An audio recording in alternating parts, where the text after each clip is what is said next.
కుసుమహర అమలాంజలి నుండి మరొక శీర్షిక విందాము. ఏ యాసను భూమికి అవతరించితివోయి. పరిమళ ద్రవ్యం, సుగంధ పరిమళ ద్రవ్యం కావాలనుకున్న వారు రండి. నా దగ్గర నిజంగా చాలా మంచి పరిమళ ద్రవ్యం ఉంది. మీరు తీసుకోకపోతే పోనీ, ఒక్కమారు ఇది ఎటువంటిదో, ఎంత మధురంగా ఘుమఘుమలాడుతుందో వాసన చూడండి. ఇలా అంటూ ఒక అమ్మాయి సంతలో కేకలు పెట్టుతూ తిరుగుతోంది. ఆమె చేతిలో సంచి తెరవబడకపోయినా ఆ పరిసరాలలో ఉన్న మురికి కంపుని తగ్గించడానికి వింత పరిమళాన్ని వెదజల్లుతోంది.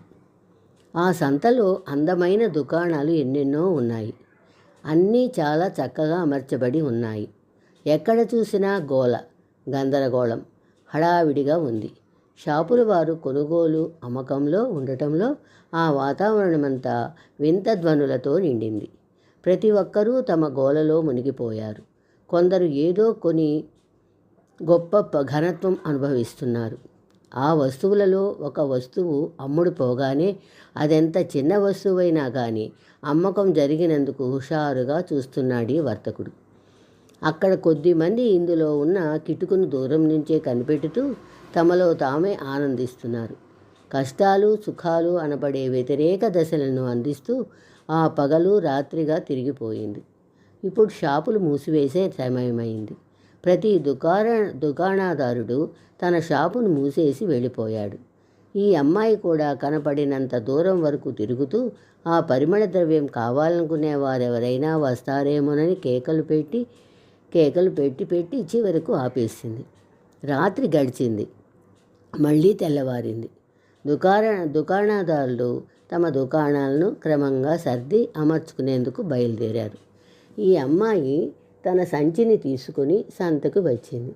ఆమె ఎవరి దగ్గర నుంచి ఏమీ తీసుకోనక్కర్లేదు. ఆమెకు ఉన్న ఒకే ఒక కోరిక ఏమంటే, నమూనాకి ఒక పరిమళ ద్రవ్యాన్ని ఈ సంతకి బహుకరించాలి. ఈ ప్రపంచంలో ఒక సుగంధ ద్రవ్యం ఉంది అని, అది అన్ని రకాల దుర్గంధాలను నాశనం చేసి కేవలం సుగంధాన్ని మాత్రమే అన్ని వైపులకు వ్యాపింపచేస్తుంది అని ఈ ప్రజలకు పరిచయం చేయాలి. ఆ సంతలో అదే మధుర కంఠధ్వని వినిపించింది. సుగంధం, పరిమళ ద్రవ్యం ఎవరికి కావాలో రండి, తీసుకోండి. కొందరు వ్యాపారస్తులున్నారు. వారు హేళనలంటే బాగా ఇష్టపడతారు. వారేమీ తీసుకోవాలని ఆసక్తి పెట్టుకున్నవారు కాదు. వారి గోదాములు ఉల్లిపాయ కంపు వంటి వాసనలతో కూరుకుపోయాయి. అయినా వారికి ఏమీ కావాలన్న కోరిక లేదు. ఉన్నట్టుండి వారు కేవలం ఎగతాళికి ఇలా అడిగారు. అది ఎటువంటి పరిమళ ద్రవ్యం అని అడిగారు అమ్మాయిని. నా పరిమళ ద్రవ్యం ముక్కులు పగలగొట్టే ఘాటుని సైతం వెడలగొట్టి వింత సౌరభాన్ని నింపుతుంది. ఇది అలౌకిక సుగంధం అని చెప్పింది. అదంతా ఎలా జరుగుతుంది? ఈ చుట్టూ ఉన్న కుళ్ళు పదార్థాల నుంచి పుట్టిన దుర్వాసనలతో మా గోదాములన్నీ నిండిపోయాయి. అవి కూడా మంచి వాసన పొందుతాయా? అవును, తప్పకుండా. నేను స్వయంగా ఆ దుర్వాసన మొత్తాన్ని తీసివేసి మధుర పరిమళంతో నింపేస్తాను. మీరేమీ శ్రమపడవద్దు. ఒక్కసారి నన్ను లోపలికి మాత్రం పోనివ్వండి. సరే, నీ పరిమళ ద్రవ్యానికి మేమెంత ఇవ్వాలి అని అడిగారు. ఓ నాయనలారా, నేను ఉచితంగా ఇచ్చేస్తా. దానికై తిరిగి నేనేమీ ఆశించను అని ఆ అమ్మాయి ఎంతో మృదువుగా అన్నది.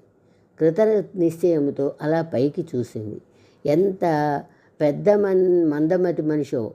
మన దుర్వాసన మొత్తాన్ని తీసివేసే సుగంధం ఎక్కడైనా ఉందా అనుకుంటూ వారు ముందుకు పోయారు. ఈ అమ్మాయి అభ్యర్థన ఆశతో నచ్చ చెప్పడం వాళ్ళకి ఏ మాత్రం హత్తుకోల.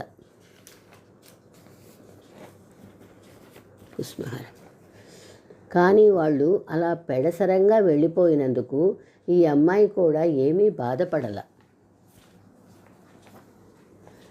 ఆమె ముఖంలో కృంగినట్లు గుర్తులు కానీ, ఆ వ్యక్తుల ఎడల మనస్పర్ధ కానీ గుర్తుకి కూడా కనపడలేదు. తక్షణమే మళ్ళీ ఎవరైనా కావాలంటారేమో అని వెతుకుతూ కాస్త ముందుకు నడిచింది. సాయంత్రం అయింది. కానీ ఎవ్వరూ మచ్చుకైనా ఆ సుగంధ ద్రవ్యం మీద కన్నెత్తి కూడా చూడలేదు. అందరూ అనుకున్నది అదొక బూటకమని. కానీ ఆ అమ్మాయి పట్టుదల వదలలేదు. ఉదయం కావటం, అస్తమయం కావటం, ఆమె కమ్మని కంఠస్వరం సంతలో వినపడుతూనే ఉండటం. ఈ పరిమళం కావలసిన వారు రండి, ఓ నాయనలారా, నేను ఉచితంగా ఇస్తాను, నాకేమీ ఇవ్వనక్కరలేదు, కనీసం మచ్చుకైనా తీసుకోండి, ఒక్క మారు వాసన చూడండి, ఇది ఎంత ఆనందం ఇస్తుందో.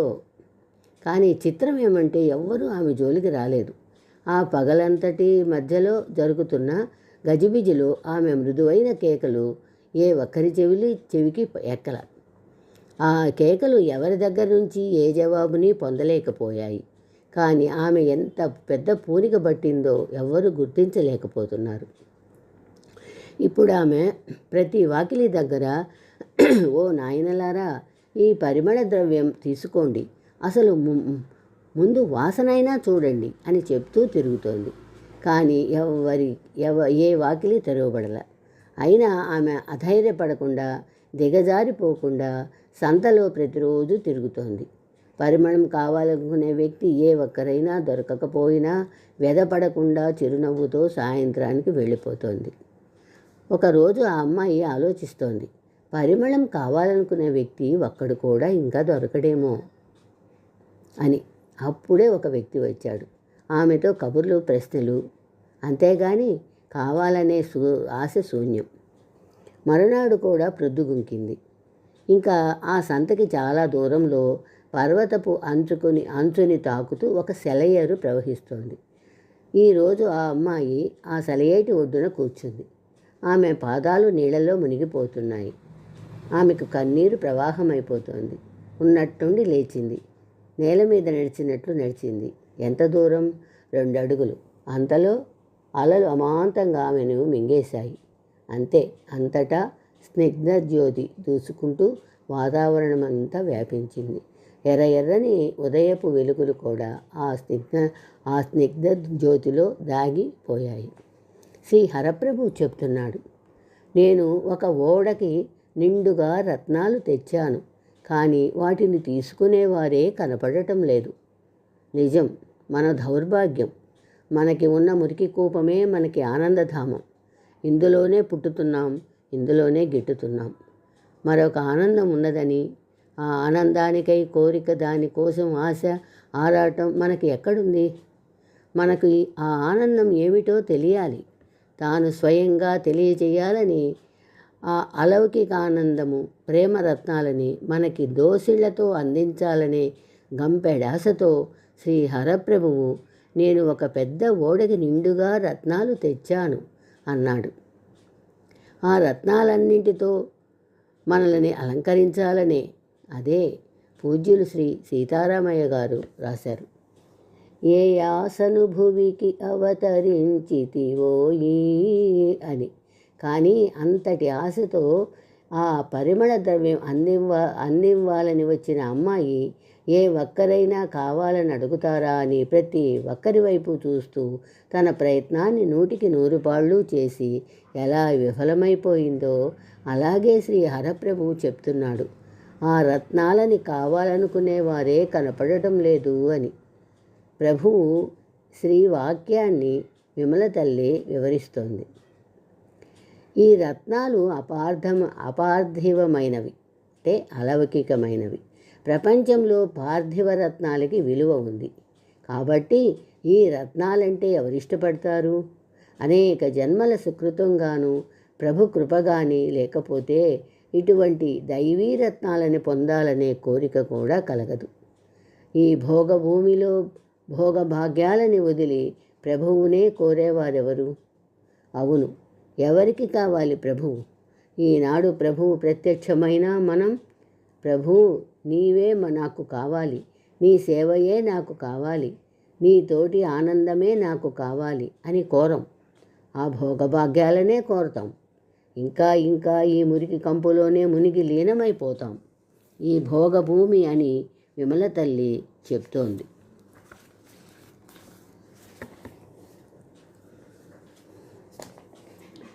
ఇక్కడ భోగించటమే మన పని. చెయ్యటం, భోగించటం. ఈ రెండూ కాక మూడవది మరొకటి ఉందనేది మనకి తెలియదు. అదేమిటి? ఈ కర్మబంధంలో బిగిసిపోక వదులు చేసుకోవటం. శాంతం వదులు చేసుకొని అంటిపెట్టుకొని ఉన్నట్లు కనపడుతూ అంటకుండా ఉండగలగటం. ఇది ఎలా వస్తుంది? ఇది చూపించటానికే పరిమళ ద్రవ్యం ప్రసాదించాలని సంతలో తిరిగిన అమ్మాయిలా భగవానుడు పంపగా వచ్చిన మహాత్ములో, మహాభక్తులో, లేక స్వయంగా అవతారి అయి వచ్చిన ప్రభువో మన మధ్యలో తిరుగుతూనే ఉంటారు. కేకలు పెట్టుతూ ఎవరైనా తన వంక చూస్తారేమో అని నిరీక్షిస్తూనే ఉంటారు. కానీ మనకి వారి పిలుపులు, ఆ కేకలు వినపడవు. అంటే మన దృష్టి అటు లేదు. ఇదే మన ఘోర దరిద్ర దశ. మనకి రత్నాలని అందించాలని ప్రభువు తెచ్చిన ఓడ చిన్నది కాదు, పెద్ద ఓడ. దాని నిండా రతనాలే రతనాలు. కానీ తీసుకునేవారే కరువైనారు. ఆ రత్నాలు ప్రభువుకి బహు విలువైనవి. ఒక్కొక్కరి హృదయాంతరంగాలను ఆ రత్నాలతో శోభాయమానంగా అలంకరించాలి. అందులో తాను ఆనందంగా స్థిరపడాలి. ఇది ఆయన ఆశ. ఆ దైవీ సుగుణాల రత్నాలు తానే స్వయంగా ఇస్తానంటున్నాడు. తీసుకోవటం మనకి చేత కావటం లేదు. తీసుకోవాలంటే అవి కావాలని వాటి కోసం ఆర్తి మనలో కలగాలి. మనకి చుట్టూ అలుముకున్న బాధ్యతలు, బంధాలు కాస్త సడలాలి. ఈ విషయంలో శ్రీ హరప్రభు చెప్తూనే ఉన్నాడు, మీ బరువు బాధ్యతలు నా తలపై వేయండి అని. ఆ మాటల్ని నమ్మాలి. మన మనసుల్లో నిండిపోయిన బరువు బాధ్యతలను ప్రభువుకి వదిలివేయటం ప్రారంభించాలి. కాస్త వెల్తిని ఏర్పరచుకొని ఆ రత్నాలకై ఆరాటపడాలి. అప్పుడు ఆ అధేయదాత ఇస్తున్న వాటిని అందుకోగలగాలి. ఇది మన లెక్కలో ఎంత కష్టమంటే కేవలం ప్రభు కృపా విశేషంతోటే మనకు సంభవం కావాలని విమల తల్లి చెప్తోంది. అనేక జన్మల సుకృత భాగ్యం మనకి ఉన్నదో లేదో తెలియదు. కాబట్టి కేవలం ప్రభు కృపతోటే ఇది మనకి సంభవం అవుతుంది. అంటే మన ఇష్టం మనం తీసుకోవటంతో సంబంధం లేకుండా అనంత దయతో తానై జొరబడి మన బరువు బాధ్యతలను తానై భరిస్తూ మనల్ని బలవంతంగా తన దరికి చేర్చుకుని ఆ దైవీ రత్నాలతో మన అంతరంగాలను తీర్చి అలంకరించటం అన్నమాట. ఇందులో మన పూనిక, శ్రమ ఏమీ లేదు. నేను కంపులోనే ఉంటాను అన్నా ఉండనీయకుండా పట్టి బలవంతంగా బాగు చేసి తన మహత్తర మహిమా సౌరభాన్ని నింపటం. అందుకు మారుగా మనం పేరబెట్టుకున్న యమయాతనల్ని స్వయంగా అనుభవించటం. తుదకే యమయాతనలను అనుభవించి అని అని సీతారామయ్య గారు రాశారు. ఆ శరీరంలో ఉన్న ఆఖరు రక్త బిందువుని కూడా ధారపోస్తూనే బ్రతికాడు ప్రభు. శరీరం చాలించినా ఇంకా అలాగే చేస్తున్నాడు. ఆమారే దేవత అనే గ్రంథంలో ప్రభువు చెప్పిన మాటలు వినండి. బావార్ ఏ ధన కుబేరుడైనా ఒక ఓడ నిండుగా సరకు తెచ్చి దానం చేయటానికి కూర్చుంటే ఏ యాచకుడు, ఏ భిక్షకుడు దొరకకపోతే అతడి కంటే దౌర్భాగ్యుడు ఇంకెవరుంటారు?